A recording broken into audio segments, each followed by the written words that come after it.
16 জুলাই রংপুরে ছাত্রদের উপর গুলি এবং ঢাকা সহ সারা দেশে আবু সাইদ ওয়াসিম সহ 6 শিক্ষার্থীর প্রাণহানির পরের দিন 17 জুলাই 2024 ভাই হারানোর ক্ষোভে ফেটে পড়ে ছাত্র সমাজ।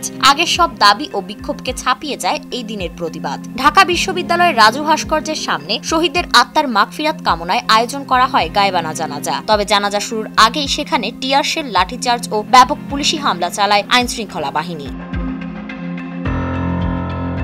সেদিন বিকেল 4টায় ঢাকা বিশ্ববিদ্যালয়ের উপাচার্যের বাসভবনের সামনেও হয় গায়বানা জানাজা। সারা দেশে শিক্ষার্থীদের পক্ষে এই কর্মসূচি পালিত হয় ব্রাহ্মণবাড়িয়া, শরীয়তপুর, যাত্রাবাড়ি, ফেনী, মুন্সিগঞ্জ সহ বিভিন্ন জেলায়। প্রতিটি এলাকায় বিক্ষোভকারীদের উপর চালানো হয় ছাত্রলীগ, যুবলীগ এবং আওয়ামী লীগের সশস্ত্র হামলা। আহত হন শত শত মানুষ।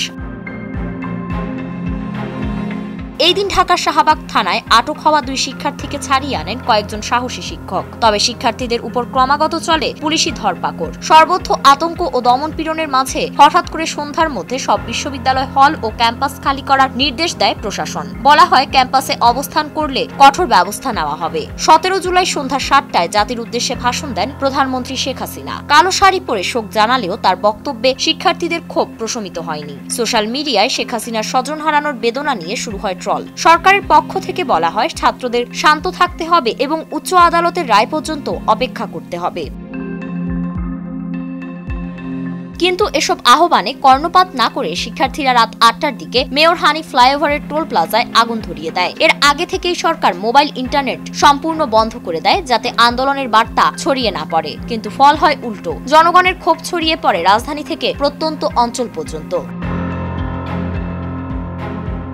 এদিনই ঢাকা বিশ্ববিদ্যালয় সহ দেশের বিভিন্ন বিশ্ববিদ্যালয়কে ছাত্র রাজনীতিমুক্ত ঘোষণা করা হয়। শিক্ষার্থীদের উপর হামলার নিন্দা জানায় জাতিসংঘ। ইউজিসি ঘোষণা দেয়, দেশের সব বিশ্ববিদ্যালয় অনির্দিষ্টকালের জন্য বন্ধ থাকবে। রাত 6টার মধ্যে হল ছাড়ার নির্দেশ দেয় ঢাবি প্রশাসন। অনেক শিক্ষার্থী বাধ্য হয়ে হল ছাড়লেও অনেকেই সিদ্ধান্ত প্রত্যাখ্যান করে ক্যাম্পাসে অবস্থান করতে থাকেন। অন্যদিকে সরকার এই আন্দোলনের পেছনে অন্য দলের ষড়যন্ত্র দেখছে বলে প্রচার করতে শুরু করে। পুলিশ কমিশনার হারুনুর রশিদ বলেন, আন্দোলনকে অন্য খাতে প্রবাহিত করতে একটি চক্র সক্রিয়। মুক্তিযুদ্ধ বিষয়ক মন্ত্রী মোজাম্মেল হক বলেন, কোটা সংস্কার আন্দোলন স্বাধীনতা বিরোধীদের হাতে চলে গেছে। আওয়ামী লীগের সাধারণ সম্পাদক ওবায়দুল কাদের বলেন, আমাদের অস্তিত্বের উপর হামলা হয়েছে, সবাই ওয়ার্ডে ওয়ার্ডে প্রস্তুত হন। তবে এই দিনটি আন্দোলনকে সবচেয়ে তীব্র এবং স্পষ্ট পরিণতির দিকে নিয়ে যায়। রাজপথে গর্জে উঠে একটাই স্লোগান, ভাই হত্যার বিচার চাই, অন্যায়ের বিরুদ্ধে লড়াই চলবে। ফারিন রহমান প্রীতি, নয়া দিগন্ত।